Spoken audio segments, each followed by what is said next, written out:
રાગના નિર્માતા અને અમને પણ આ રાગ ન સમજાય?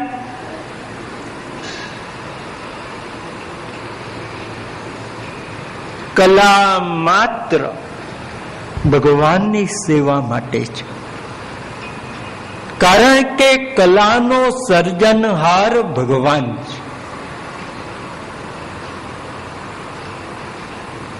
આપણે સારા ગીતો ગાઈ અને દુનિયાને રાજી કરી, એમાં બહુ રાજી થવા જેવું નહીં, પણ આપણા ભગવાનને રાજી કરીએ. સારી રસોઈ બનાવીને મહેમાનને રાજી કર્યા, એમાં રાજી થવા જેવું નહીં. સારી સામગ્રી બનાવી શ્રી ઠાકોરજીને રાજી કરીએ, એમાં રાજી થવા જેવું છે.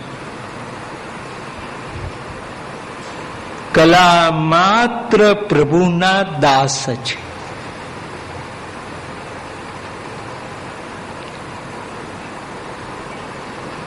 તેથી પ્રભુને રાજી કરવા માટે આપણને મળેલી પ્રભુ તરફથી કલા, એનું સમર્પણ સેવામાં કરીએ.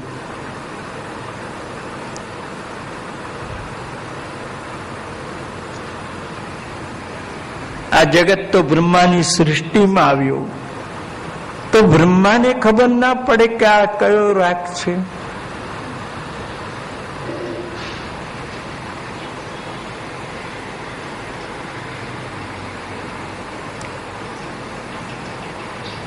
તો ભગવાન શાસ્ત્ર વિરુદ્ધ વગાડે છે કે ના?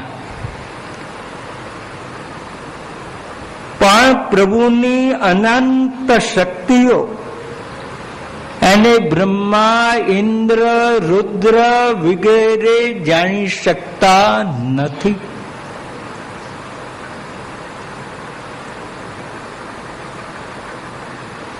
સંગીતના સર્જનહાર શિવજી, નાદ બ્રહ્મનો આનંદ લેનાર શિવજી, એ શિવજી પણ આ નાદને સમજી શકે નહીં.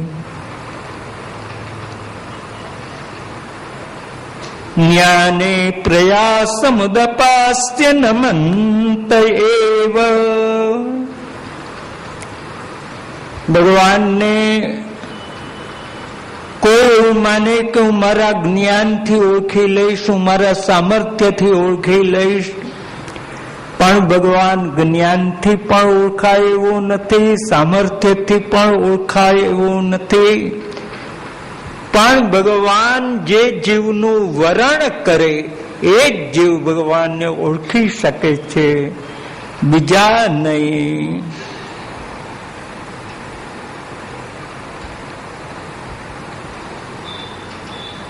તો ભગવાનનો વેણુનાદ ગોપીજનો કે અમારા હૃદયને પણ સ્થિર નથી રહેવા દેતો, અને અમારા હૃદયને પણ એ વિચલિત કરી દે.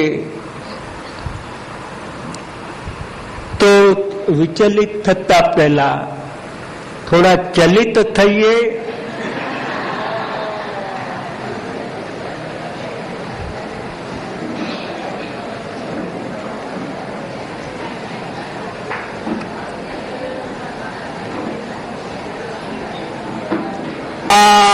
देश की जय।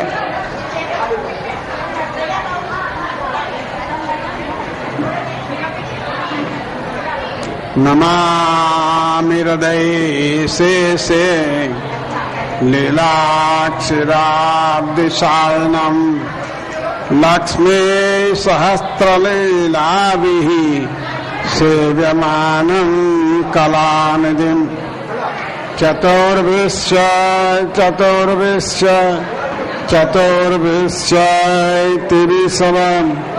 षडभि विराजते असौ पंचदारुदय मम।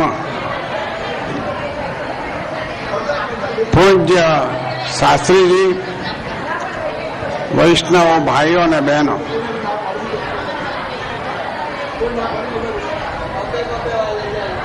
આપણને આ સપ્તાહની અંદર 4 ગીતનો જે લાભ મળ્યો છે એ 4 ગીતનો લાભ માટે જે કોઈને સીડી જોઈતી હોય તેને માટે દરેકે પોતપોતાનું નામ નોંધાવવાની જરૂર છે. સમય તો વાતો થઈ જશે, પરંતુ ફરીથી આવો લાવો મળતો નથી.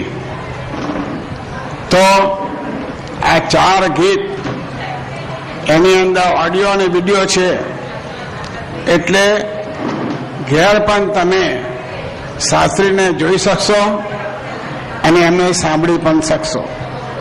માટે જે ભાઈઓને ઈચ્છા હોય એ અહીંયા પોતાનું નામ નોંધાવે. 4 ગીતને 7 કેસેટો મળશે અને એની અંદર આ 4 ગીત તમારે સાંભળવા અને જોવા મળશે. અસ્તુ.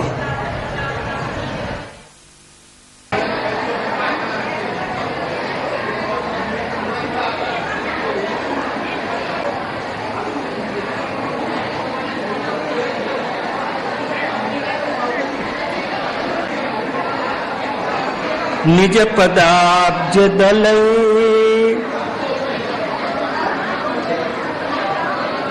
રજની રજાકૃત ચિત્રમ વ્રજભુવ શમયન ખુરતોદમ વાર્ષ્મદૌર્ય ગતિરીડિત વેણુઃ વ્રજતિ તેન વયં સવિલાસ વેક્ષણાર્પિત મનો ભવભગ્ના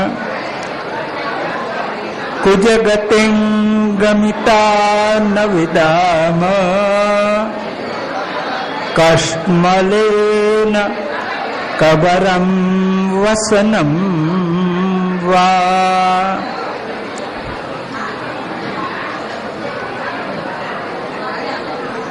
ભગવાન નિજ પદાબ્જ દલય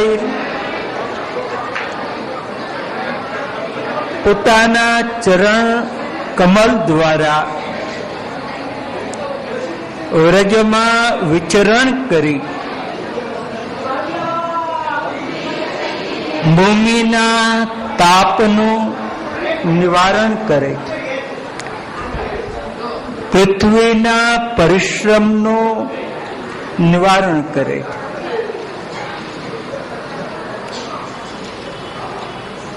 ગાયોની ખરીથી થતી વેદના વ્રજભૂમિને પ્રભુના ચરણ સ્પર્શથી એ વેદના શાંત થાય છે.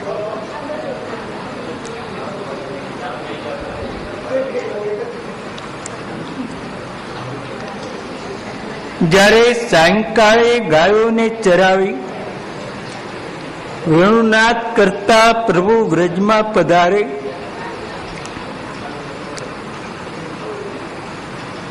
અમારા તરફ નજર કરે, અમારા દિવસભરના તાપ સંતાપ શાંત થાય છે.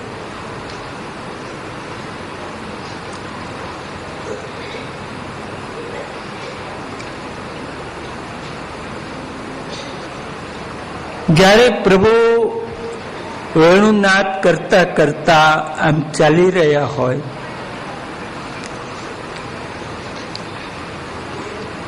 તે વેણુનાદ અમારા કાન દ્વારા અમારા હૃદયમાં આવે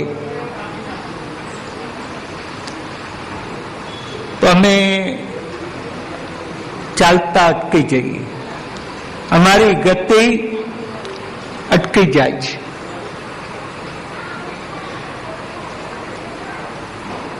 અમે ઝાડ જેવા થઈ જઈએ છીએ,